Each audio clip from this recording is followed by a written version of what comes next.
अस्सलाम वालेकुम स्टूडेंट्स, मैं माजिद अली, आपका कंप्यूटर टीचर, आपका सी लैंग्वेज का टीचर।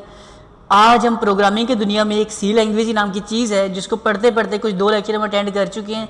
तीसरे लेक्चर के ऊपर हम लोगों ने किया जंप। तो अपने लेक्चर का तरीकाकार क्या है कि पहले थोड़ी सी थ्योरी, फिर उसका प्रैक्टिकल। तो थ्योरी में जाने के लिए मैं विनवर्ड का सॉफ्टवेयर ओपन कर रहा हूँ ताकि कुछ लिखा आपको डिस्प्ले कर सकूँ। मैं साइज थोड़ा सा कर लेते हैं बड़ा। आज का अपना प्रैक्टिकल और प्लस चीज़ क्या है। पहले तो कहानी में ये समझनी है कि कुछ लोग जैसे सी लिखा, C++ लिख दिया मैंने। कुछ कमेंट्स आते हैं कि सर C++ करवाएं, कुछ कहते हैं C करवाएं। तो मैं आप लोगों को ये कहता हूँ कि मैं आप लोगों को दोनों चीज़ें करवा रहा हूँ। जो लेक्चर आपने अभी तक अटेंड किए मैं कहता हूँ उसमें मैंने C भी करवा दिया, आपको C++ भी करवा रहा हूँ। अगर आप लोग कोई फ़र्क लगता है तो मुझे कमेंट्स करके बताओ कि सर फ़र्क आ रहा है। अगर आप फ़र्क निकाल भी लेते हैं, कुछ फ़र्क होता है, फ़र्क है भी, लेकिन अगर मेरी प्रीवियस लेक्चर में अगर आपने गौर किया हो तो मैंने ये कहा था कि कोई एक आप लोगों ने लैंग्वेज सीखनी है। C सीख लें, C++ आ जाएगी, C++ सीखें, C आ जाएगी, वेब की जावास्क्रिप्ट आ जाएगी, VB स्क्रिप्ट आ जाएगी, फ्लैश स्क्रिप्टिंग आ जाएगी, PHP की कोडिंग आपको करनी आ जाएगी। सिर्फ सिंटैक्स हमें समझ आ गया तो बाकी सारा कुछ काम सेम होता है। अरे लूप्स जो मैंने चीज़ें बताई थी आप लोगों को, वेरिएबल, हर लैंग्वेज में ये चीज़ों की ज़रूरत तो है ही है। तो आप लोग जो C सीखने वाले हैं काइंडली वो भी इसी को सीखें। जो C++ सीखने वाले हैं, ये दोनों के लिए लेक्चर रिकॉर्ड हो रहा है, किसी एक लैंग्वेज को लेकर मैं नहीं चल रहा। जहाँ जहाँ फ़र्क आएगा वो मैं क्लियर करता जाऊँगा। तो काइंडली जैसे जैसे करवा रहा हूँ वैसे वैसे सीखते जाएँ। मैंने पहले क्लियर किया कि मैं कोई तरतीब लेकर नहीं चल रहा कि आपको मैं पहले बताऊं जी कौन कौन सी डेटा टाइप्स हैं, क्या कुछ है। जो आपको समझाने का बेस्ट वे मुझे लग रहा है मैं उस लिहाज से काम कर रहा हूं। तो आज समझाते समझाते एक जगह पर हम पहुंच चुके हैं कि हमें प्रैक्टिकल काम में थोड़ा सा आगे बढ़ना है। तो प्रैक्टिकल में आज एक नई चीज़ है अपने पास, वेरिएबल की। थ्योरी वाले समझ लेते हैं, फिर प्रैक्टिकल की तरफ चलते हैं कि ये क्या है। वेरिएबल का मतलब होता है किसी नाम के अंदर मज़ीद कोई वैल्यू स्टोर कर देना। इसके लिए एक रिक्वायरमेंट हमें डेटा टाइप की भी। आज हम इन दो चीज़ों को समझते हुए अपना जो प्रोग्राम छोटा सा है वो बनाना है प्रैक्टिकल वाला। तो पहले समझना है कि डेटा टाइप क्या होगी। एक डेटा टाइप है, सिर्फ एक की बात कर रहा हूँ, कई सारी डेटा टाइप्स हैं, काफ़ी ज़्यादा हैं, लेकिन मैं सिर्फ एक की बात करूँगा। बाकी चीज़ें जब जैसे प्रैक्टिकल में लेके जाऊँगा तब जिक्र करूँगा ताकि आपको चीज़ समझ आनी चाहिए। समझ आएगी तो बड़ा ज़बरदस्त तरीका आपको हो जाएगा काम करने का। तो देखते हैं एक डेटा टाइप मैंने टाइप की यहाँ पर इंटीजर के नाम से। C++ लैंग्वेज में हमारे पास एक टाइप है जिसका नाम है इंटीजर। मतलब 1 2 3 4 5 कुछ भी आप वैल्यू जो लिख रहे हैं आकर, अगर कभी आपको इस तरह का कोई डेटा कंप्यूटर में C लैंग्वेज में C++ में लिखना पड़ता है तो आप क्या करेंगे, 1 2 3 कोई भी वैल्यू डिस्प्ले करें तो पहले आपको इंटीजर की डेटा टाइप बतानी पड़ेगी कि इस नंबर की डेटा टाइप इंटीजर है। समझ आई?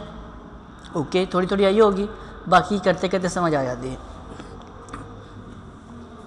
फिर बारी आती है हमारे पास ये इंटीजर डेटा टाइप रखने के लिए वेरिएबल का क्या कॉन्सेप्ट है। तो इंटीजर डेटा टाइप का मतलब होगा कि इसमें लिखी जाए वैल्यू, कौन सी वाली, कोई भी नंबरिंग। अब उसको हमने डायरेक्ट कॉलिंग करते, ये नहीं कहते कि प्रिंट एफ करके 33 डिस्प्ले कर दो, इस तरह नहीं करते। मतलब मुझे अगर प्रिंट करवाना पड़े, मैं कहता हूँ 33 और 34 को प्लस करना है आपस में, 2 + 3 को आपस में प्लस करना है, तो अब डायरेक्ट वैल्यू लिख के प्लस नहीं करते, हम उसको वेरिएबल्स में लेके जाके डेटा को ट्रैवल करवाते हैं और काम डन कर लेते हैं। अब पहले तो समझते हैं कि वेरिएबल के लिए रूल्स क्या है हमारे पास। डेटा टाइप सिर्फ इंटीजर जिसे डिस्प्ले करने के लिए लिखा जाता है INT, बस आगे आपके वेरिएबल का नाम आ जाता है जो भी होगा। अब मेरे पास है वेरिएबल की बात चल रही है, जैसे मैं कहता हूँ A, ये वेरिएबल नेम है, इज इक्वल टू, ये उसका आ गया असाइन ऑपरेटर। और जैसे मैं कहता हूँ A इज इक्वल टू 10 और A इज इक्वल टू 10,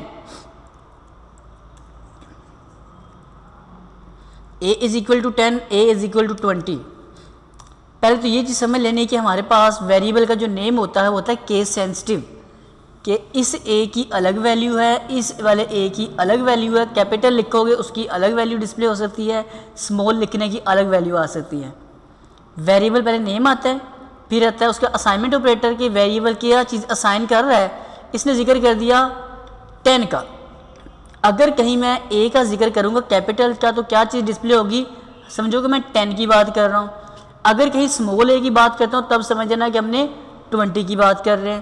तो एक रूल तो हमें ये समझ आ गया कि वेरिएबल जब बनाना है उसे खास देखना है कि वो कैपिटल लेटर में आपने बनाया है कि स्मॉल में बनाया है, क्योंकि जैसा बनाया होगा कॉल भी वैसा करना पड़ेगा। एक चीज़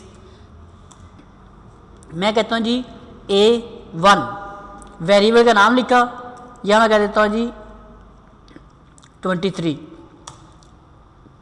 ये जो एरिया आ रहा है ये वेरिएबल बनाने का तरीका का नंबर 2 है,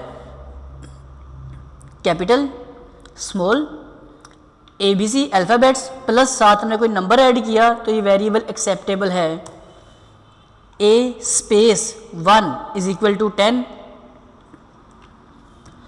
ऐसे वेरिएबल बनाएंगे वो काम नहीं करता, ये रूल याद रखना आपने हमेशा। 1A इज इक्वल टू कुछ भी, ये वाला तरीकाकार भी काम नहीं करता।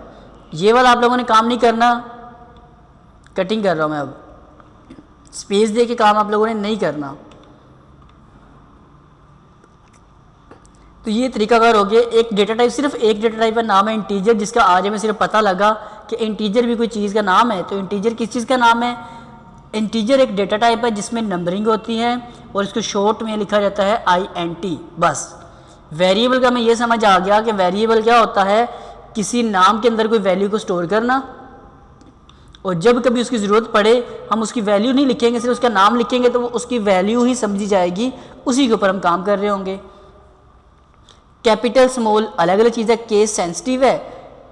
ए के बाद आप कोई नंबर लिख सकते हैं, ए के बाद स्पेस दे के नंबर नहीं लिख सकते, ए के बाद नंबर से ए नहीं लिख सकते। तो ये वाले काम अपने वेरिएबल में मिस्टेक नहीं करनी, छोटी छोटी सी हैं। अब हम चलते हैं अपनी सी लैंग्वेज के प्रोग्राम के ऊपर जाके देखते हैं आज हम क्या काम कर सकते हैं जी। इस थ्योरी के बाद चलते हैं प्रैक्टिकल में। सॉफ्टवेयर अपना टर्बो सी वाला आप लोगों ने इंस्टॉल उम्मीद है किया हुआ है, तो मैं इसे ओपन कर रहा हूँ। लोडिंग हो रहा है मेरा सॉफ्टवेयर। तो कुछ लेक्चर्स में हमने ये जाना था, स्क्रीन बड़ी कर लेते हैं। मैंने आपको ये बताया था कि आप लोगों ने सबसे पहले ऊपर होती है इंक्लूड के नाम से फाइल, इंक्लूड। और इंक्लूड के अंदर क्या होता है, हेडर की फाइलें होती हैं STDIO। कुछ लोग गलती ये कर रहे हैं, वो स्टूडियो लिख देते STUDIO।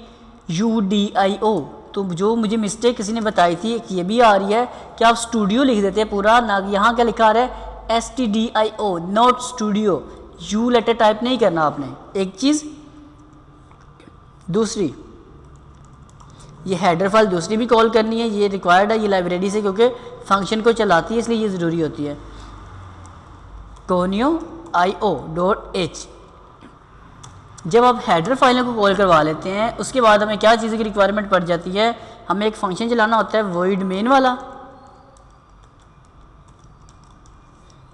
ब्रैकेट का मतलब है कि फंक्शन है जी।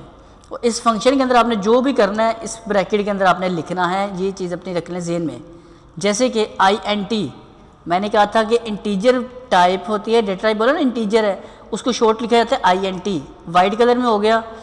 एक वेरिएबल का नेम A, सेमीकोलन लगा के बोलो जी A नाम की जो वेरिएबल है मुझे इसको डिस्प्ले करना है, और अब साथ ही मुझे इसको प्रिंट भी करवाना है, PRINT प्रिंट F। इसको मैं कहता हूँ डिस्प्ले करो। अगर तो मैं करता हूँ इन्वर्टेड कोमा लगा के A प्रेस किया, सेमीकोलन लगा के मैं प्ले करता है, मैं रन करता हूँ, तो देखते हैं जी एरर कौन सा देता है आपको। उसने कहा जी चल गया। कंट्रोल F9 करते हैं, नज़र नहीं आ रहा, रीज़न क्या, क्योंकि टेक्स्ट है तो इसे करते हैं ले जी। देखते हैं जी A लेटर लिखा जा रहा है, बार बार 4 दफ़ा चला, 4 दफ़ा चला, 4 दफ़ा चला, मतलब कि 4 दफ़ा मैंने रन किया तो 4 दफ़ा लिखा आ गया। CLRSCR क्लियर स्क्रीन, मतलब हमने वेरिएबल इस बार लिखा। ये जो A लिखा रहा है ये वेरिएबल नहीं है, एक चीज़ मैं ये भी क्लियर कर दूँ। ये देखिए यहाँ मैं लिख देता हूँ A की जगह लिख रहा हूँ इस बार मैं कुछ और लेटर, ताकि ये C लिखा गया इस बार। अब इसको मैं रन करता हूँ तो देखिए वहाँ पे क्या लिखा आ रहा है, ए ही लिखा आ रहा है, अभी सी लिखा नहीं नज़र आ रहा होगा आप लोगों को।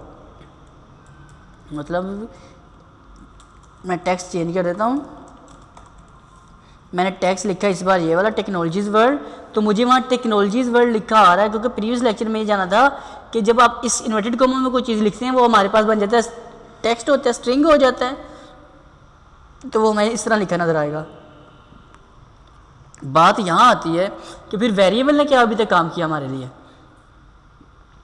वेरिएबल बनाया, डेटा टाइप ने कहा जी इंटीजर का वेरिएबल है, लेकिन ये तो हमने बताया नहीं कि इसके अंदर स्टोर क्या करना है। आप बोलें कि सी के वेरिएबल में स्टोर कर दें क्या चीज़, मैं कहता हूँ इसमें 100 स्टोर कर दें, 100 लिखा हुआ स्टोर कर दें जी। अब अगर आप यहाँ पे आते हैं और ये मैं टेक्स्ट ख़त्म करके मैं कहता हूँ जी सी लिखा हुआ डिस्प्ले कर दें, तो मैं सी लिखा हुआ प्रिंट करने की कोशिश करूँगा। देखते हैं जी सी का सी आ जाएगा सिर्फ लें जी। तो मैंने तो ये कहा था कि अगर कहीं सी का जिक्र करेंगे तो आएगा 100, आ तो हमारे पास अभी भी सी रहा है ये वाला। उसकी रीज़न ये है कि हम लोगों ने अभी तक मैंने ये बात नहीं की आप लोगों के साथ कि जो हमारे पास वेरिएबल है उसको डायरेक्ट डिस्प्ले नहीं करवाया जाता सी लैंग्वेज में, C++ ये लैंग्वेज में आपको इसको कॉल करवाने के लिए क्या काम करना पड़ेगा, लिखनी पड़ेगी कोडिंग। मतलब इसको डिस्प्ले करने के लिए हमें ख़ास तौर पे एक स्टेटमेंट देनी पड़ती है जिसके ज़रिए होता है ये वाला प्रिंट, तो वो होता है $D के नाम से। $D लगाएंगे तब ये काम करेगा, वरना नहीं करेगा। जैसे कि this is C variable value, इतना लिखा, ये स्ट्रिंग का ये टेक्स्ट वैसे आएगा। अब $साइन और D लगाना लाजमी अगर आप उसको प्रिंट करना चाहते हो। और इस इन्वर्टेड कॉमा से बाहर आकर जो भी वेरिएबल उसका नाम लिख दें। अब अगर हम कंट्रोल F9 करते हैं प्रिंट करते तो देखिए क्या लिखा आ रहा है, this is C variable value is equal to 100। मतलब ये हुआ कि अगर हमें कहीं पर वैल्यू डिस्प्ले करनी है तो हमें रिक्वायरमेंट पड़ेगी किस चीज़ की, ये देखिए जी वैल्यू इज इक्वल टू 100 लिखा आपके सामने आ रहा होगा। मैं इसका ये $D और मिटा ही देता हूँ, देखते हैं क्या होता है। हमें वो डिस्प्ले कर देता है इस चीज़ को, हम कहते हैं डिस्प्ले करो। उसने क्या किया, this is C variable value तो लिखा आया जो स्ट्रिंग के अंदर आ रहा है, लेकिन जो सी वेरिएबल की वैल्यू है उसने डिस्प्ले हमें नहीं करवाई। तो अब हमें एक और चीज़ समझ ये आ गई, एक तो integer data type, integer data type मैंने कहा जी डेटा टाइप, उसके अंदर वेरिएबल बनाया सी तो वैसे आपका इंटीजर नहीं, ये तो टेक्स्ट है, लेकिन नेम तो मैंने पहले बोला टेक्स्ट से शुरू होगा, वो तो मैंने पहले क्लियर किया। अब ये देखते रहते हैं कॉन्सेप्ट, मैं कहता हूँ यहाँ पे कंप्यूटर वेरिएबल का नाम रख देते हैं कंप्यूटर, और कंप्यूटर के वेरिएबल में हम कहते हैं जी आप क्या प्रिंट करें, 100 डिस्प्ले करें। और यहाँ से मैं उसे कहता भी यही हूँ कि कंप्यूटर का जो वेरिएबल है उसको डिस्प्ले कर दो। रन करेंगे तो अभी एक तो देता है एरर, वो वाला कहता है जी नहीं डिस्प्ले करवा सकता मैं ये वाला काम। अब यहाँ पे अगर मैं वही काम करता हूँ $साइन D, हम कहते हैं रन करें प्रोग्राम को, तो वो कहता है जी मैं इसको रन नहीं कर सकता क्योंकि ऊपर जो यहाँ वेरिएबल आ रहा है COMPUTER कंप्यूटर, यहाँ कुछ और है, यहाँ कुछ और है। जो ऊपर वेरिएबल बनाया गया वहाँ पे $O आ रहा है, तो जो वेरिएबल का नाम होगा वही आपने यहाँ लिखना है, तो आपका काम डन हो गया जी। ये लिखा आ गया। अब फिर मैंने ये बोला कि वेरिएबल के नेम के अंदर आप 7 नंबर लिख सकते हैं। 1 लिखा मैंने, जो बनाया सारी बात है कॉल भी तो उसी में करना पड़ेगा आपको। 1 लिखा और मैं डिस्प्ले भी इसको 1 लिख के ही करवा के देख लेता हूँ क्या डिस्प्ले भी करता है। कंट्रोल F9 काम कर रहा है जी, ओके। मैं इसमें क्या कर देता हूँ, स्पेस दे देता हूँ 1 के अंदर। कंट्रोल F9 किया, अब मैंने बनाने में स्पेस दे दी तो वहीं उसने कहा जी एरर आ रहा है आपका, ना कि उसने चलाने की कोशिश की, लाइन में पहुंचा दिया उसने। कहता है यहाँ आपका एरर आ रहा है, तो एरर मैंने बताया आप लोगों को कि स्पेस नहीं देनी, नंबरिंग से स्टार्ट नहीं करना। कैसे, मैं इसको नंबरिंग से शुरू कर देता हूँ, 1 कंप्यूटर लिख लेता हूँ। हम कहते हैं चलाओ, अभी भी उसने उसे वहाँ पहुँचाया, कहते जी आपका अभी भी एरर है क्योंकि 1 से ये वाला शुरू नहीं हो सकता। तो अब मैं क्या कर देता हूँ, 1 ख़त्म करता हूँ इसका।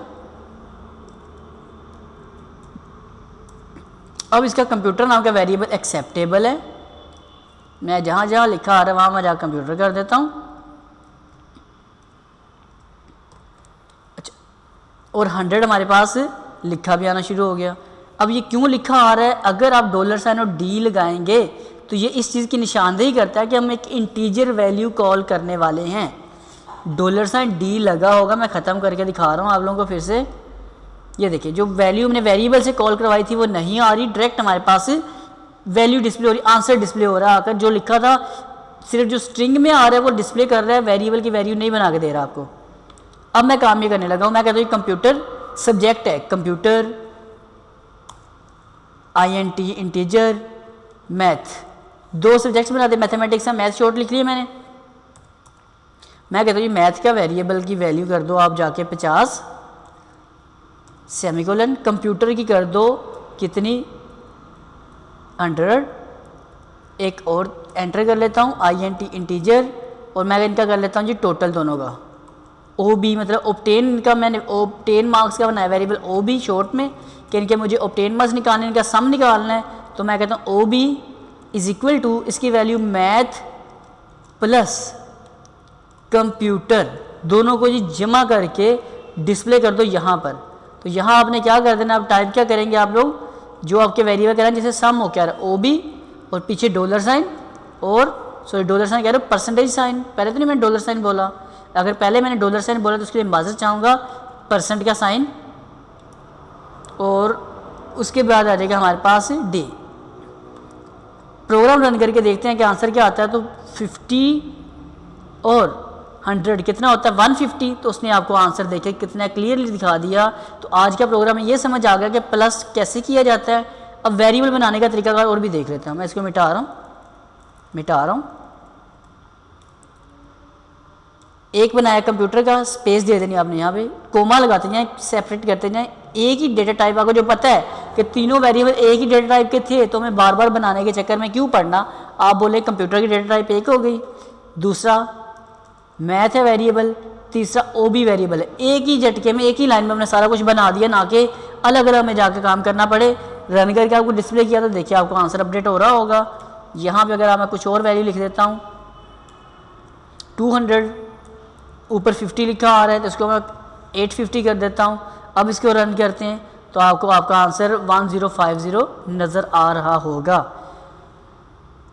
तो आज हमने सिर्फ ये सीखा कि वेरिएबल के ज़रिए dollar sign, oh my god dollar sign नहीं है, परसेंटेज साइन और D, इसको डिस्प्ले करवाया हम लोगों ने, और सीखा हम लोगों ने वेरिएबल बनाने का तरीकाकार, और हमने ये जाना कि इंटीजर क्या होता है।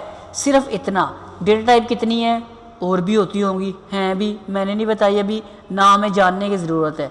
जब जब वक्त आएगा मैं खुद आपको उसको ऐड करके आपको समझाता जाऊंगा ताकि आपको समझ आती जाए। मेन टारगेट है कि समझना, मतलब लोग पढ़ा देंगे आपको, मैं सारी तरतीब से डेटा टाइप सारी डिटेल से समझाऊँ, फिर एंड पे जाके मसला बने। तो मैं अपने तरीके से लेके चल रहा हूँ, बस आप इसको फॉलो करते जाएँ तो आप कितने 99% तक मैं यकीन रखता हूँ कि आप लोग इस चीज़ को बड़े अच्छे से समझ भी पाएंगे और सीख भी जाएंगे, और रट्टा लगाने की ज़रूरत ही नहीं पड़ेगी आपको। वरना ये प्रोग्राम जो रट्टे लगाते हैं वो फिर वही प्रोग्राम सिर्फ बना पाते हैं जो उन्हें बनाने को दिया जाता है। अब आप लोगों को मैं प्रोग्राम ये बनाने को दे रहा हूँ, अगर आप सीख रहे हैं, आप लोग, मैंने 2 सब्जेक्ट मतलब मैथ और कंप्यूटर को प्लस किया है ना, आपने कम से कम 4 सब्जेक्ट को प्लस करके देखना है कि आपको 4 सब्जेक्ट प्लस करने आ रहे हैं। जिन्होंने रट्टा लगाया होगा वो सिर्फ यही समझ पाएंगे कि ये 2 कैसे होते हैं। अगर आपको ये समझ आई होगी कि कैसे काम हुआ है, आप 4 सब्जेक्ट को इजीली प्लस कर पाएंगे। ओके जी, तो यहाँ तक उम्मीद करता हूँ आप लोगों को जितना मैंने काम करवाया समझ आया होगा। तो अगर आपको यहाँ तक का मेरा काम समझ आया हो और लेक्चर अच्छा लगा हो तो प्लीज़ इस लेक्चर को लाइक, कमेंट्स और शेयर लाजमी कर दीजिएगा। और अगर आप लोगों ने मेरा चैनल टेक्नोलॉजीज़ वर्ल्ड अभी तक सब्सक्राइब नहीं किया तो प्लीज़ इसे सब्सक्राइब कर लें। मैं बहुत सारे कंप्यूटर शॉर्ट कोर्सेज लेके कंप्यूटर में हाजिर होता रहता है यूट्यूब पर, तो आप लोगों के जो काम भी आते हैं, डिटेल से होते हैं, जो आपको समझ भी आते हैं। तो इसलिए आप सब्सक्राइब कीजिएगा, और साथ जब सब्सक्राइब कर लेंगे एक बेल आइकन होगा उस पर भी क्लिक कर दीजिएगा, जिसका फ़ायदा ये होगा कि जब भी एक नया लेक्चर अपलोड करूँगा और नोटिफिकेशन के ज़रिए जब आप ऑनलाइन होंगे आपको वीडियो खुद ब खुद नोटिफिकेशन आ जाएगा कि एक नई वीडियो अपलोड हो गई है, तो वो आपको सबसे पहले अवेलेबल हो जाएगी। तो ज़िंदगी रही तो दोबारा मुलाकात करूँगा कुछ और लेक्चर के साथ, कुछ और थ्योरी प्रैक्टिकल लेक्चर के साथ। और जो लोग C और C++ के ऊपर अभी तक बहस में लगे हुए हैं काइंडली इस बहस में ना पड़ें। जो सिर्फ आपको मैं सिखा रहा हूँ वो सीखते जाएं, आपको सी भी आ जाएगी, C++ भी आ जाएगी। ओके, तो फिर मिलते हैं एक नए लेक्चर के साथ। तब तक के लिए आप सबको मेरी तरफ से बाय बाय, अल्लाह हाफिज़।